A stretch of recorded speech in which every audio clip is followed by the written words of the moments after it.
ইনকলাব। ইনকলাব ইনকলাব তো অন্যদিকের ভাষা, যারা আমাদের ভাষা কেড়ে নিতে চেয়েছিল।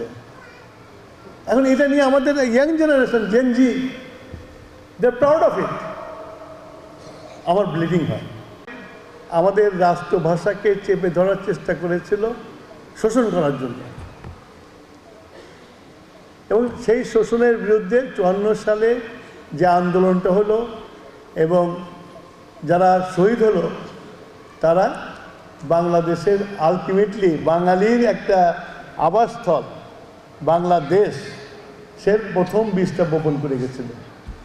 সেই বীজটাই কিন্তু আস্তে আস্তে বড় হয়ে 71-এ যুদ্ধ ত্বরান্বিত করেছিল। যে জাতি তার নিজের ইতিহাস জানে না,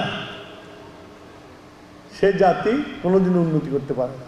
যে আমার ইতিহাসকে জানতে, আমি কে, you have to ask yourself who are you.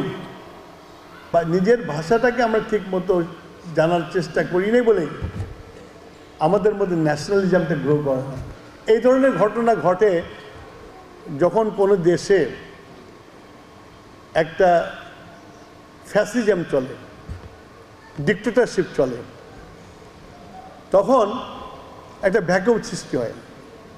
যখন পলিটিক্যাল স্পেস না দেওয়া হয়, যেমন আমরা বিএনপি ছিলাম, ওই ডিক্টেটর যদি একটা স্পেস তৈরি করতো অপোজিশনের জন্য, তাহলে কিন্তু আজকে এই দেশে এই অবকাঠে হতো না।